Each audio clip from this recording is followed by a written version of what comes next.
Hai,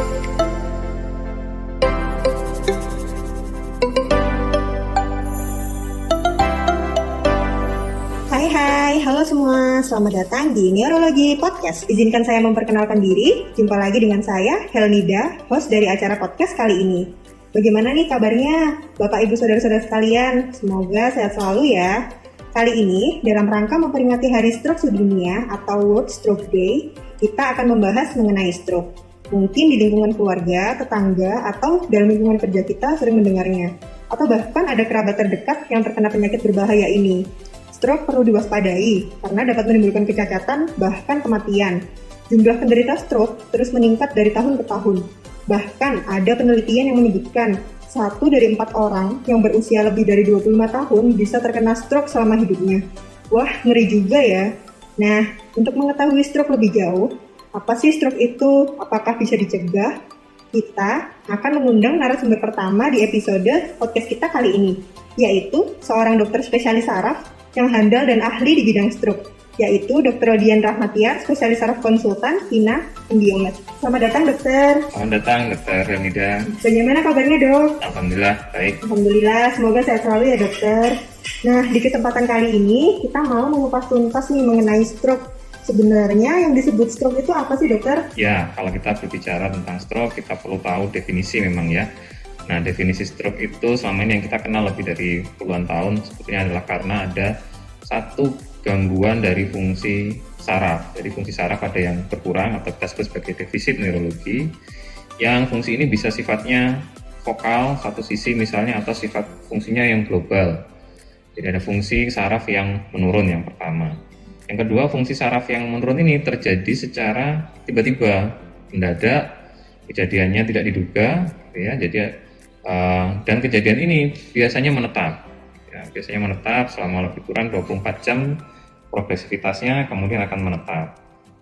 Stroke ini muncul karena memang murni gangguan pembuluh darah di otak, ya.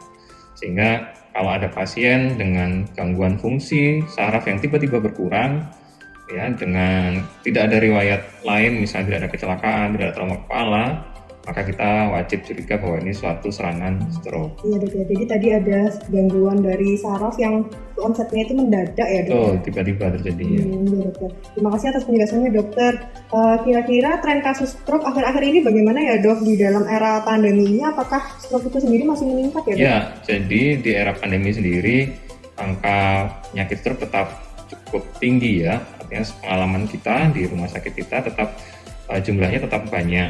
Nah, ini tentu harus kita waspadai. Ada beberapa hal yang mempengaruhi. Bisa jadi mungkin selama masa pandemi pasien-pasien atau orang yang sudah punya faktor resiko tidak memeriksakan diri, sehingga akhirnya tidak terkontrol dan akhirnya menyebabkan kejadian serangan stroke akhirnya. Sehingga pada saat pandemi pun akhirnya tetap banyak kasus-kasus stroke itu sendiri. Tadi disebutkan ada faktor-faktor resiko ya, dokter ya. Mungkin faktor-faktor resiko apa saja ya, dok, yang bisa menyebabkan seseorang itu bisa terkena stroke? Ya, betul. Jadi memang tidak terjadi secara tiba-tiba itu langsung kejadian begitu ya. Tapi biasanya memang orang itu sudah punya faktor resiko sebelumnya. Faktor resiko ini adalah faktor-faktor bisa dari internal, bisa dari eksternal tubuh yang memang berpengaruh untuk terjadinya serangan stroke. Ada faktor yang bisa diubah, ada faktor yang tidak bisa diubah. Misalnya usia lanjut, memang semua pasien dengan usia yang sudah di atas 50 semua berisiko untuk jadi serangan gitu ya. Jenis kelamin, informasinya juga begitu, pada laki-laki lebih banyak, ada risiko memang lebih banyak daripada perempuan. Suku atau ras juga begitu, ada perbedaan antara orang putih dengan kulit hitam misalnya ya, di beberapa literatur disebutkan begitu. Itu sesuatu yang memang sudah tidak dapat diubah dari sananya. Tapi ada juga sebetulnya faktor-faktor yang bisa dikenali dan bisa diubah. Apa itu? Satu, misalnya ada kelainan jantung atau tidak, irama jantung. Kemudian ada tidaknya penyakit-penyakit sindroma metabolik, ya. Kemudian penyakit-penyakit lain seperti hipertensi, dislipidemi atau hiperkolesterolemi, dan mungkin penyakit-penyakit kelainan pembuluh darah. Nah, itu faktor-faktor resiko yang sebetulnya bisa dideteksi di awal dan bisa ditangani, diubah gitu ya, sehingga tidak sampai jatuh pada serangan stroke. Jadi mungkin untuk faktor-faktor yang bisa kita perbaiki seperti yang punya hipertensi, diabetes, kemudian kolesterol itu harus hati-hati ya dok. Ya, termasuk gaya hidup juga ya sebetulnya. Jadi gaya hidup ini bisa diperbaiki sebetulnya. Dan kita upaya memperbaiki gaya hidup itu sebetulnya juga salah satu upaya karena kita melihat akhir-akhir ini juga mungkin semakin banyak usia muda ya yang kena serangan. Jadi yang salah satu faktornya adalah karena pola gaya hidup atau lifestyle. Nah ini mungkin lifestyle juga harus kita perbaiki untuk mencegah terjadinya serangan stroke. Iya benar dok. Usia muda seperti saya juga sepertinya harus harus merubah lifestyle ya dokter. Sebenarnya dari stroke itu sendiri apa ada pembagiannya ya dok? Ya, secara umum serangan stroke garis besarnya ada dibagi menjadi dua ya, karena ini gangguan aliran darah, gangguan pembuluh darah di otak. Pembuluh darah itu sendiri satu bisa tersumbat, yang kedua bisa mengalami pecah pembuluh darah. Jadi kita kenalnya sebagai stroke iskemik atau stroke sumbatan. Yang pertama, yang kedua adalah stroke hemoragik atau stroke perdarahan. Secara umum kita membagi seperti itu. Sebagian besar kasusnya sebenarnya adalah kasus stroke yang sumbatan. Dari literatur kita dapatkan sekitar 80% itu adalah pasien dengan stroke sumbatan. Sekitar 10-15% stroke yang perdarahan. Seperti itu ya dokter, cukup berbahaya ya sebenarnya penyakit ini. Sebenarnya beberapa masyarakat mungkin sudah banyak yang bisa mendeteksi nih ya, kalau misalnya ada gejala ini, oh ini berarti stroke ya dok. Mungkin beberapa masyarakat sudah bisa mendeteksi seperti itu. Mungkin dari dokter Odi bisa dijelaskan lagi dok, gejala atau tanda yang perlu diwaspadai dan juga ini mengarah ke arah stroke. Ya, jadi memang ada tanda-tanda yang sebetulnya mungkin masyarakat sudah tahu ya, tetapi memang belum tahu harus bagaimana setelah kejadian. Sebetulnya karena tadi kita sampaikan jenis yang paling banyak adalah stroke sumbatan. Stroke sumbatan sendiri itu gejalanya cukup khas sebetulnya. Gejala yang paling banyak itu satu adalah kelemahan dari wajah atau asymmetrical face gitu ya. Kita singkatannya kita sebut dengan awalnya F.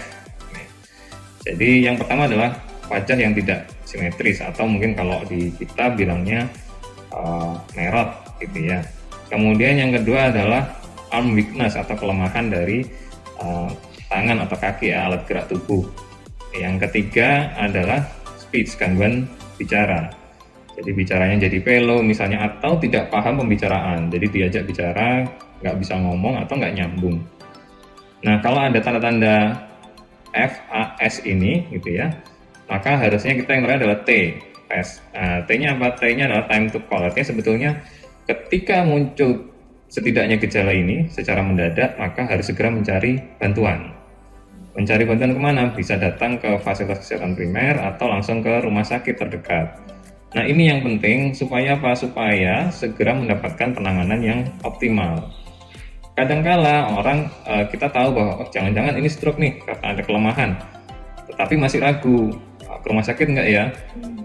Ntar deh nunggu besok deh.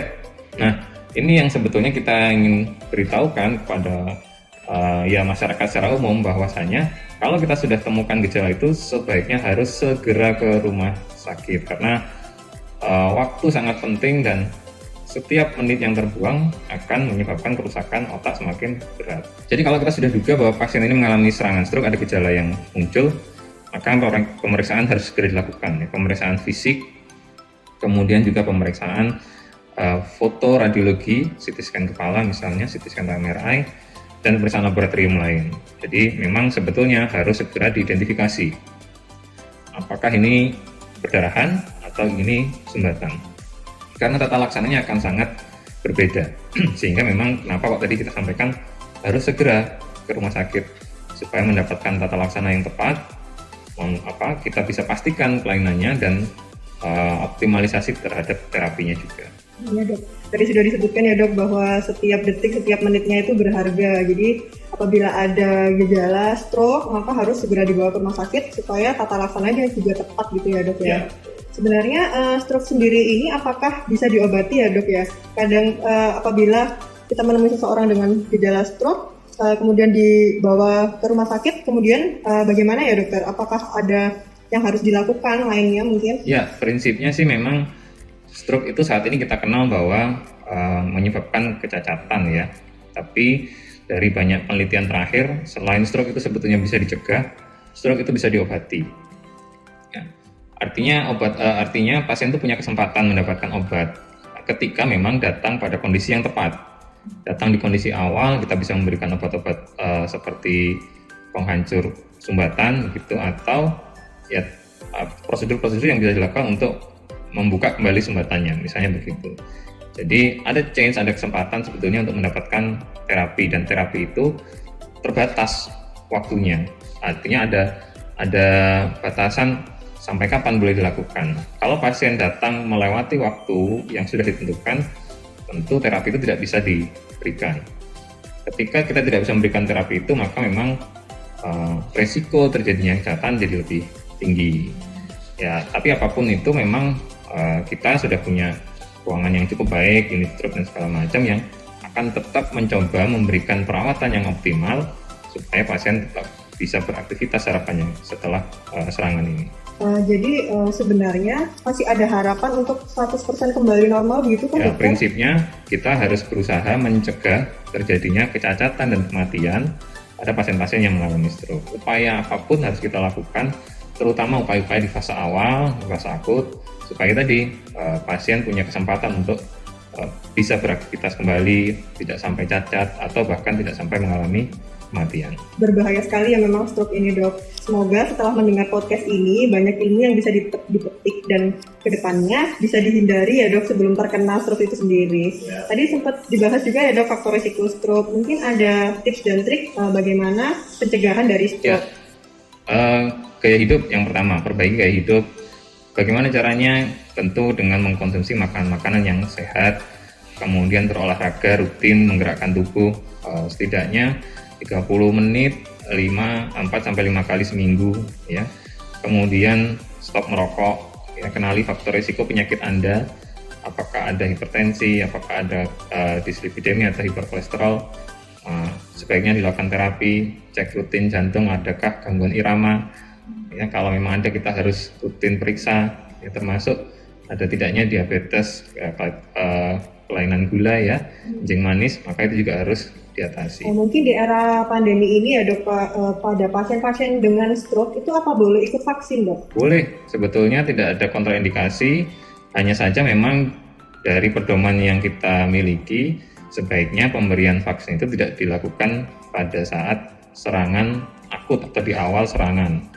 Jadi pasien-pasien yang sudah stabil, setidaknya lebih dari 3 bulan, terkontrol faktor risiko, tidak ada masalah, semua boleh mengikuti vaksin ya, pada vaksin COVID ya dalam hal ini.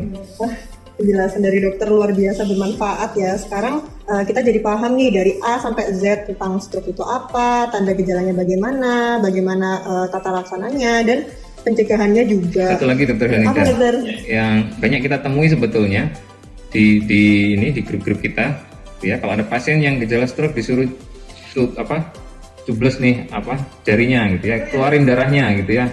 Nah, itu yang harus kita edukasi bahwa tidak ada tata laksana yang seperti itu gitu. Jangan sampai kemudian pasien stroke di rumah kemudian ditusuk jarinya supaya darahnya keluar, jadi darahnya lancar lagi gitu ya.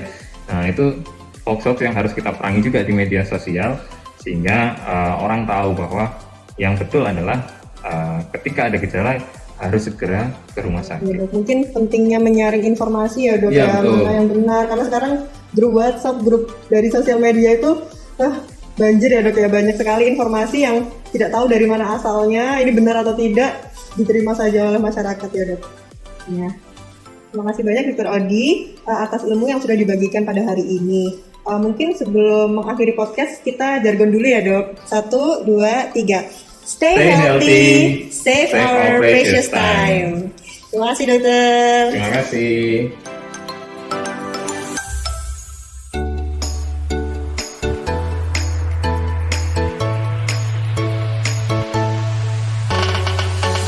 Pada sesi kedua kali ini, kita akan berbincang-bincang dengan narasumber yang tidak kalah spesial, yaitu Dr. Catur Ari Setianto, spesialis saraf konsultan. Beliau ini spesialis saraf dan konsultan di bidang neurorestorasi dan juga neuroengineering. Beliau sehari-hari bertugas di RSUD Saiful Anwar Malang dan berfokus menangani pasien-pasien stroke, baik untuk masalah medisnya maupun masalah sosial pada pasien pasca stroke. Tanpa berlama-lama lagi, kita sambut Dr. Catur. Selamat siang Dr. Helnida. Selamat siang dokter. Bagaimana kabarnya dok? Alhamdulillah baik-baik saja Dr. Helnida. Dr. Helnida baik-baik aja? Iya, alhamdulillah sehat juga dokter. Terima kasih banyak dokter telah meluangkan waktunya dan berkenan menjadi narasumber di acara podcast kita edisi World Stroke Day ini ya dokter. Ya, terima kasih.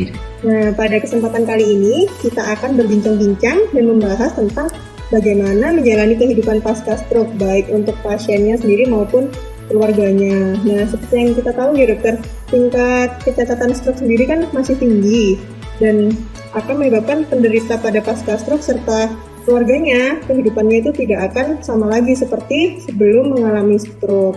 Pasti ada beberapa penyesuaian ya dokter ya. Mungkin bisa dijelaskan dokter apa saja perubahan-perubahan yang terjadi pada pasien pasca stroke, terutama juga pada keluarganya juga ya dokter. Oke. Ya, terima kasih Dr. Helnida. Jadi pasien pasca stroke itu kehidupannya akan berubah 180 derajat ya. Mungkin kalau bisa kita bilang 360 derajat mungkin 360 derajat dengan keluarganya juga ya, apalagi kalau misalnya pasiennya ini seorang kepala keluarga ya yang masih usia produktif ya, dimana stroke pada saat ini itu gambaran penyakitnya itu malah semakin mengenai ke kelompok usia produktif ya. Dan kelompok usia produktif ini kan biasanya menjadi tulang punggung baik untuk keluarganya atau malah mungkin yang kita sebut sekarang itu generasi sandwich ya, dimana dia menjadi tulang punggung untuk keluarganya sendiri dan untuk orang tuanya. Nah, bila dia terkena stroke pada usia produktif ya, maka perubahannya itu akan banyak sekali. Contoh yang pertama adalah perubahan dari emosionalnya. Ya, mungkin bagi seorang penderita stroke apalagi usia muda ya, seperti yang kita ketahui dulu itu sebenarnya sejarahnya stroke itu adalah penyakit degeneratif atau penyakit yang menyerang usia tua, sehingga pasien-pasien yang usia di atas 50 atau 60 dari keluarga atau malah dari pasiennya menyadari bahwa ini adalah suatu penyakit yang tidak bisa dihindari. Nah, sehingga waktu itu biasanya pasien lebih mampu menerima dan keluarganya juga lebih paham, lebih bisa menerima juga. Tetapi pada pasien-pasien yang kelompok usianya produktif itu akan menjadi susah menerimanya. Biasanya menjadi lebih mudah marah ya, lebih mudah tersinggung ya. Kalau misalnya ada keluarga yang datang atau sahabat yang datang menyemangati, malah bilangnya udah percuma nyemangati, nggak bisa ngapa-ngapain. Nah gitu ya. Kemudian dari pihak keluarganya juga, terutama yang terdekat misalnya istri dan anaknya, itu menjadi juga bingung ya, menjadi mudah emosional juga ya, dimana sehari-hari penderita ini tulang punggung ya, dan si istri biasanya seorang ibu rumah tangga yang hanya di rumah saja mengurus anak-anak. Nah sekarang harus berperan ganda, baik sebagai seorang suami, kemudian juga seorang ibu bagi anak-anaknya, sehingga menjadi lebih gangguan di psikisnya. Kemudian yang berikutnya adalah gangguan di kognitifnya. Kognitifnya menjadi biasanya pasien misalnya dalam beberapa waktu, beberapa bulan ke depan ya tergantung tipe stroke-nya mungkin ya. Kalau stroke-nya tipenya mungkin penyumbatan ya, kita tahu kan ada beberapa tipe stroke ya, mungkin salah satunya penyumbatan yang agak melebar atau agak luas, maka bisa terjadi gangguan fungsi kognitif. Nah, fungsi kognitif ini biasanya paling sering adalah demensia atau penyakit pikun. Nah, itu pun menjadi beban juga untuk penderitanya ya. Jadi pasien dulunya mungkin sebelum sakit daya ingatnya baik ya, kemudian karirnya cemerlang. Nah, sekarang setelah adanya komplikasi demensia, pasien mudah lupa, kemudian bisa berpengaruh ke kehidupan ekonomi dan sosialnya. Nah, itu juga menjadi suatu perubahan yang harus diterima oleh pasien ya, harus dijalani oleh pasien dan keluarganya. Kemudian yang ketiga adalah komplikasi gangguan berupa motorik ya, motorik. Jadi kalau misalnya pasien gangguannya motoriknya ringan ya, dalam arti pasiennya itu masih bisa mudah mengangkat tangan, mengangkat kaki, masih mudah bicara sedikit-sedikit, itu biasanya tidak ada kesulitan ya, pasien mungkin lebih paham, lebih bisa menerima. Tetapi bila pasien usianya masih produktif, lumpuh total, tangannya, kemudian kakinya, kemudian tidak bisa bicara atau kita sebut afasia, itu akan menimbulkan suatu gejolak ya, gejolak batin itu juga ya. Jadi saya pernah punya pengalaman bahwa pasien yang dengan afasia itu sebenarnya dia itu bisa mengerti, cuma karena ada gangguan saraf di saraf bicaranya, pasien tidak bisa bicara sama sekali, sehingga pada waktu dia sembuh, dia bisa bercerita sama saya. Selama ini dia bisa mendengar orang-orang yang berbicara di dekat dia, bahkan mungkin ada yang istilahnya ngerasani dia, tapi dia nggak bisa membicara, dia nggak bisa membela diri. Ya dia mau ingin sesuatu tapi tidak ada orang yang mengerti. Nah itu menjadikan suatu kesulitan yang cukup signifikan gangguannya pada pasien tersebut. Kemudian yang paling sering lagi resiko komplikasi stroke berikutnya adalah timbulnya epilepsi. Ya, kalau penyembuhan stroke itu berjalan tidak sempurna, maka di kemudian hari timbullah terjadi suatu epilepsi atau kita sebut sebagai ayang. Nah, epilepsi ini memerlukan pengobatan yang juga lama, ya paling tidak hampir 3 tahun, sehingga pasien akan terbebani sudah minum obat stroke, ya obat darah tinggi biasanya ya, obat kencing manis, sekarang kok tambah obat epilepsi, ya terus pasien juga harus disiplin. Nah itu akan memberi beban tersendiri juga baik oleh pasien dan keluarganya. Kemudian, nah ini yang agak sensitif sedikit. Nah ada gangguan otonom biasanya ini yang sering dikeluhkan tapi jarang disampaikan ya, kecuali kalau pasiennya sudah dekat sama dokternya. Nah gangguan seksualitas. Nah gangguan seksualitas itu ternyata banyak sekali ya, dari penelitian yang dilakukan di poliklinik neurologi ternyata banyak sekali yang mengalami gangguan seksualitas. Apa saja gangguan seksualitas itu? Ya bervariasi ya, bermacam-macam tergantung berat ringannya masalah seksualitas tersebut. Ya, yang mungkin yang paling sering dikeluhkan itulah gangguan libido. Ya, gangguan libidonya sekarang ya karena defisitnya itu ya, atau gangguan kecacatannya itu mengakibatkan libidonya menurun ya. Kemudian fungsi seksualitasnya seperti ereksi itu menurun ya. Jadi banyak sekali ya. Kemudian yang terakhir biasanya ini otonom. Nah biasanya pasiennya itu sekarang jadi lebih mudah ngompol misalnya, atau kalau buang air besar sering tidak terasa. Nah itu kan menjadi masalah tersendiri ya. Jadi sebenarnya stroke itu tidak hanya mengobati pada waktu stroke-nya saja, tapi kita berfokus juga pada masalah yang timbul pada pasca stroke, dan kita juga berfokus bagaimana mencegah serangan stroke itu menjadi tidak berulang lagi. Karena semakin berulangnya stroke, maka tingkat kesembuhan akan semakin kecil ya. Mungkin prognosis atau tingkat kesembuhan pasien itu atau tingkat keselamatan pasien itu menjadi kecil ya. Jadi karena stroke itu ya intinya jangan sampai dianggap enteng ya, jangan sampai dianggap stroke itu penyakit tua, sudah wajar. Enggak, stroke itu sekarang kena usia muda ya, perlu perhatian yang lebih kepada penderita-penderita yang stroke yang kita rawat sehari-hari. Mungkin karena adanya pergeseran usia tadi ya dokter ya, jadi pada pasien-pasien stroke sekarang sudah mulai menyerang usia yang lebih muda, sehingga mulai banyak perubahan-perubahan yang lebih terlihat, seperti contohnya tadi perubahan emosi ya dokter ya.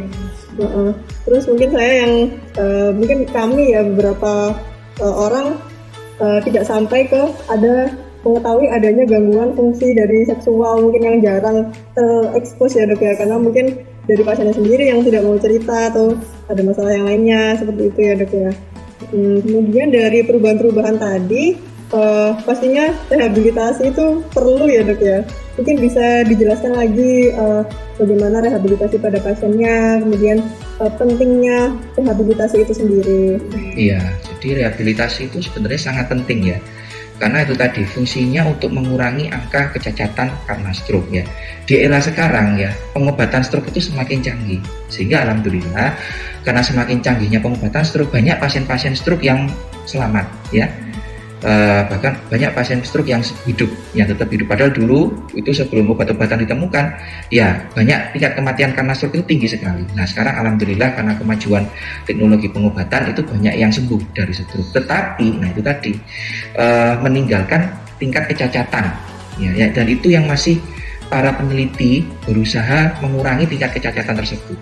Itu pun ternyata tingkat kecacatan itu masih belum banyak yang kita kurangi. Ya, mungkin dari 100% mungkin hanya sekitar 40 atau 50% saja yang bisa kita kurangi. Tetapi tetap menjadi suatu masalah tersendiri. Nah, pentingnya rehab itu adalah kita mengembalikan fungsi-fungsi saraf ya, seperti sebelum terkena stroke itu. Dan juga kita menyiapkan caregiver atau perawat atau keluarga untuk menerima keadaan si pasien ini. karena pasien ini akan menjadi lebih tergantung hidupnya. Ya, pasien-pasien ini akan membutuhkan orang-orang terdekat di sekitarnya untuk sembuh. Ya, karena tingkat kesembuhan stroke itu juga dipengaruhi oleh istilahnya tingkat stres ya. Jadi kalau ada orang terdekat mendukung kita, kemudian selalu menemani kita, ada untuk kita, itu maka tingkat stres akan berkurang sehingga penyembuhan stroke bisa lebih maksimal. Dan itu sudah terbukti ya di beberapa penelitian ya. Tingkat stres itu kan memicu terjadinya stres oksidatif. Nah, stres oksidatif itu dia bersifat racun untuk tubuh, untuk otak, sehingga tingkat iskemia atau kematian sel otak itu menjadi meningkat. Nah, dengan menurunnya stres oksidatif, maka tingkat kematian sel itu akan bisa lebih dikurangi. Ya. Kemudian rehabilitasi stroke itu harus kita mulai sedini mungkin. Ya, jadi untuk mengurangi tingkat kecacatan, ya tingkat kecacatan yang mungkin bertambah, ya atau tingkat kecacatan yang seharusnya tidak perlu terjadi. Ya, seperti kekakuan otot, ya, kemudian misalnya ini ya gangguan kognitif itu kita bisa minimalkan dengan rehabilitasi stroke-nya. Jadi kita mulai sedini mungkin. Kapan biasanya? Nah, ini secara teori itu kita mulai setelah hari keempat, ya, di mana tingkat pembekakan otak karena stroke itu akan mencapai puncaknya setelah hari keempat. Jadi pada waktu fase akut ya hari ke-1 sampai hari ke-4, maka kita lakukan namanya rehabilitasi pasif, di mana pasien itu hanya diam saja, kita yang menggerakkan ekstremitasnya, tangan dan kakinya ya untuk mendapatkan sirkulasi yang baik, kemudian juga mencegah gangguan kekakuan.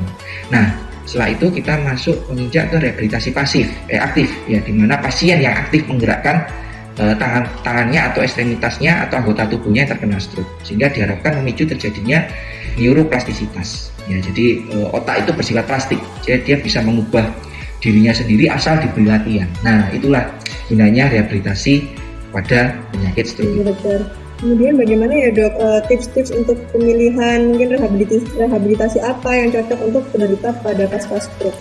Ya, jadi begini, yang pertama adalah pada fase akut ya, pada fase akut kita hanya bisa melakukan rehabilitasi pasif yang seperti tadi saya sampaikan ya. Jadi kita menggerakkan secara pasif ya, jadi tenaga perawat atau fisioterapis itu menggerakkan secara pasif itu ekstremitas yang mengalami stroke ya, tetapi jangan lupa juga digerakkan ekstremitas atau anggota badan yang tidak mengalami stroke juga, itu yang secara pasif. Kemudian secara aktif itu tadi kita mengenalkan kembali activity daily of living dari pasien tersebut. Jadi kita harus mengetahui pasien ini sehari-hari apa saja sih kegiatannya. Tiap pasien mempunyai karakteristik yang berbeda-beda. Seorang pasien ibu rumah tangga pasti activity daily living-nya atau aktivitas sehari-hari berbeda dengan seorang penderita stroke yang misalnya pejabat pemerintah gitu ya, atau misalnya seorang karyawan kantor, itu pasti berbeda. Jadi kita harus mengetahui terlebih dahulu ini pasien ini sehari-hari tugasnya apa sih, pekerjaannya sebagai apa yang dia lakukan sehari-hari, apa yang sehari-hari untuk untuk melakukan pekerjaannya, ekstremitas apa yang sering digunakan untuk sehari-hari untuk melakukan pekerjaannya. Ya, jadi kita lihat dulu ya, kemudian kita mulai melatih dengan alat bantu ya. Jadi kita mulai activity daily of living-nya. Kita latih gimana sih cara megang gelas yang baik ya, gimana sih megang sendoknya ya. Mungkin megangnya masih masih bingung ya, nggak seperti kita yang sehat ini megang sendok gitu sudah ahli ya, megang gelas sudah pasti tidak jatuh. Tapi mungkin dia bagi para penderita stroke yang baru sembuh, mungkin dia susah ya, tapi itu tidak apa-apa, itu adalah untuk memicu area neuroplastisitas otak tersebut. Nah, sehingga dengan memicu neuroplastisitas otak, sehingga pasien itu sel-sel otak itu akan tumbuh kembali. Nah, jadi kita seperti belajar kebiasaan baru. Ya, seperti itu. Kemudian jenis rehabilitasi yang lainnya kita bisa memakai jenis yang modern. Nah, sekarang ini kan era milenial ya. Era milenial itu semuanya pengen serba instan ya. Jadi kalau dulu itu zaman dulu ya rehabilitasi stroke itu ya hanya latihan gerak aja. Pokoknya tangan kakinya digerakkan ya, pokoknya banyak gerak, pokoknya harus sering diajak berlatih pasti sembuh. Nah, sekarang ternyata di era milenial ini ada perkembangan ya, namanya neuroengineering. Nah, neuroengineering itu kita mencakup terdiri dari tiga bagian. Pertama adalah neuroimaging atau pencitraan, Kedua adalah neural brain interface atau interaksi antara otak dan mesin. Ketiga adalah neuromodulasi. Nah, itu yang paling saat ini banyak dikembangkan. Bahkan di negara barat neuroengineering itu sangat berkembang sekali. Ya, kalau kita lihat mungkin di aplikasi HP itu sering ya, kita ketik aja stroke rehabilitation, keluar semua, ada aplikasinya. Jadi latar belakangnya adalah dulu itu karena kebosanan dari pasien dan keluarga. Jadi kalau mau berobat itu harus jauh-jauh datang ke rumah sakit, jauh-jauh daftar dari pagi. Nah, sekarang dengan tingkat kemajuan teknologi itu cukup hanya di rumah saja. Ya, kalau punya internet, ya kalau ada alat-alat yang memadai. Nah, itu salah satu alternatifnya. Nah, tadi kembali lagi ke neuroengineering. Jadi salah satu unsurnya adalah neuroimaging. Neuroimaging itu menilai, ya kalau kita ingat ada namanya fungsional MRI, kita menilai bagaimana tingkat kesembuhan stroke itu dengan menggunakan MRI. Jadi pasien kita suruh menggerakkan tangan dan kakinya yang terkena stroke, kemudian kita lihat nih di area otaknya sudah terdapat energi nggak yang untuk mengangkat, ada pertambahan energi nggak, istilahnya energi untuk mengangkat tangan dan kakinya itu. Nah, itu neuroimaging. Jadi kita bisa menilai sampai pencitraan, ya. Kemudian yang kedua adalah intervensi antara otak dan mesin. Nah, ini contohnya dengan EEG. Nah, sekarang berkembang rehabilitasi neuroengineering dengan menggunakan EEG, kemudian dia merekam gelombang otak itu masuk ke komputer, diolah menjadi suatu energi listrik untuk menggerakkan anggota bagian tubuh yang terkena stroke. Nah, jadi distimulasi istilahnya. Kemudian contoh berikutnya adalah neuromodulasi. Neuromodulasi yang terkenal adalah Deep Brain Stimulation atau DBS. Itu teknologi sebenarnya sudah berkembang sejak tahun 1950, merupakan suatu alat ya, berupa ditanam metode pembedahan, ditaruh di korteks atau permukaan di otak. Nah, permukaan di otak itu nanti dikaitkan dengan elektroda yang dipasang di dada, sehingga memberikan modulasi atau stimulasi agar sel-sel di otak itu tidak banyak yang cepat mati. Nah, itu pilihan rehabilitasi yang saat ini yang terbaru yang sedang banyak dikembangkan oleh para peneliti. Ya, jadi sekarang sudah eranya teknologi, maka sekarang bergeser ke arah penggunaan teknologi atau neuroengineering. Ya, itu aja. Jadi ada pasif, ada aktif, ya, kemudian ada aktivitas pencapaian aktivitas sehari-hari atau okupasional. Kemudian yang terbaru adalah neuroengineering. Nah, jadi memang untuk rehabilitasi sendiri itu dilakukan secara bertahap ya dok, sesuai dengan hari setelah pasca stroke-nya, kemudian juga dilakukan sesuai dengan bagaimana pasiennya itu sendiri ya dok, bagaimana pekerjaannya, aktivitas sehari-harinya, gitu. Ya. Memang yang terbaru ini tadi neuroengineering, dengan adanya kemajuan teknologi ini cukup banyak membantu, banyak membantu dan ternyata setelah disurvei itu banyak pasien yang suka, ya, karena ya akhirnya tercapai juga dengan kita menjadi suka, maka sel-sel otak kita akan terstimulasi. Ya, kalau kita mengerjakan sesuatu yang kita suka, maka kan sel-sel otak itu akan lebih mencerna. Nah, jadi itu fungsinya untuk itu salah satunya, mempercepat, salah satu alat atau jembatan untuk mempercepat kesembuhan stroke. Ya, kalau zaman dulu kan lama sekali, setahun, 2 tahun gitu ya. Kalau sekarang ya selama dalam masa neuroplastisitas, yaitu antara 3-6 bulan, maka tingkat kesembuhan atau untuk mengurangi angka catatan harapannya semakin tinggi dengan bantuan neuroengineering tadi, alat-alat tadi. Dokter, mungkin dengan adanya macam-macam dari rehabilitasi tadi, sebenarnya untuk tujuan dari rehabilitasi ini apa saja ya dokter yang akan diharapkan untuk dicapai? Ya, tujuan rehabilitasi tentu mengembalikan semaksimal mungkin fungsi-fungsi saraf pada daerah yang terganggu. Ya, jadi kemudian mengembalikan lagi ya keadaan pasien seperti sebelum sakit. Itu harapan kita. Tapi itu biasanya memang saat ini memang masih tercapai dalam waktu yang masih lama, antara 3-6 bulan. Hanya setiap nasihat yang saya berikan pada pasien stroke harus bersabar dulu. Karena plastisitas otak itu dia bertahap, ya, tidak bisa dipaksa, ya, dipercepat bisa, tapi kalau dipaksa juga tidak bisa. Sehingga kita harapkan ya kesabarannya dalam waktu 3-6 bulan, insya Allah biasanya pengalaman saya sudah banyak perbaikan yang terjadi. Walaupun setelah 6 bulan, apakah setelah 6 bulan itu berhenti? Tidak, setelah 6 bulan tetap saja akan berjalan, tetapi sudah kecepatannya melambat. Mungkin yang tidak kalah pentingnya ya dok ya, selain dari rehabilitasi pada pasien, yang tidak kalah pentingnya yaitu strategi bagaimana mencegah stroke tersebut berulang ya dok. Mungkin bisa dijelaskan dokter bagaimana untuk mencegah berulangnya stroke tersebut. Mencegah berulangnya stroke ya itu karena lebih baik dari pengobatan ya, itu kan semboyan kita ya di bidang kesehatan ya. Jadi mencegahnya ya, pertama kita harus deteksi dini stroke. Untuk pasien yang belum pernah stroke, maka kita melakukan deteksi dini stroke.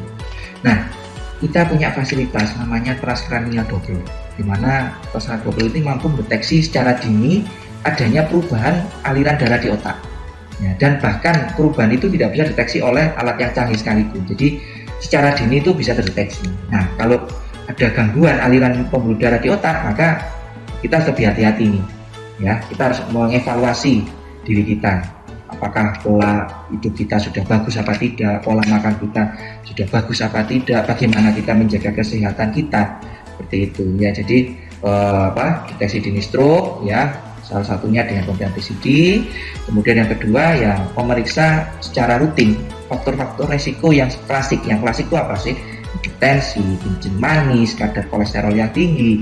Jadi pada pasien yang belum pernah stroke sebaiknya 1 tahun sekali check up rutin lengkap, general check up. Tapi pada pasien yang pernah stroke sebaiknya dipercepat 6 bulan sekali. Jadi kemudian berikutnya adalah ya, hiduplah secara sehat, jauhi narkoba, obat-obatan terlarang, ya alkohol, kemudian jaga pola merokok, jaga pola hidup sehat, olahraga, kemudian kalau memang punya penyakit darah tinggi sesegera mungkin diobati dengan konsultasi ke dokter yang terkait. Kencing manis juga harus diobati ya, agar tidak menjadi semakin parah, mengganggu saraf-sarafnya. Kolesterol juga ya, yang susah memang biasanya kolesterol ya, karena di zaman sekarang itu maunya instan itu kan ya pakai minyak gorengan yang banyak ya, sehingga jamak kita temui kolesterol meningkat itu di mana-mana ada. Tapi ya itu tadi, sebelum terlambat kita cegah stroke itu dengan mengurangi hal-hal yang saya sebutkan tadi.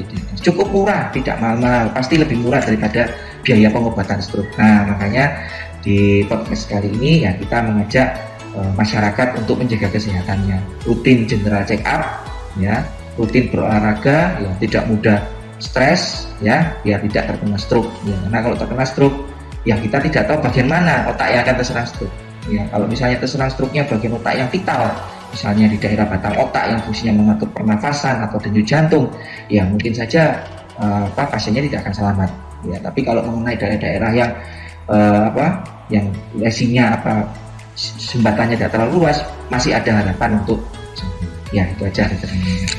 Tadi ya dok ya, pada podcast kali ini sangat banyak sekali informasi yang kita dapat, dari yang rehabilitasi, kemudian deteksi dini, terus pentingnya peran keluarga tadi juga ya dok ya.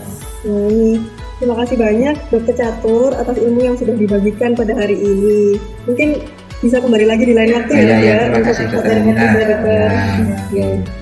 Saya selaku host mohon maaf bila ada kata-kata yang kurang berkenan. Kami pamit undur diri. Mungkin sebelum menutup kita jargon dulu ya dokter. Oh ya, stay healthy, save our precious time. Ya, yang makasih banyak ya.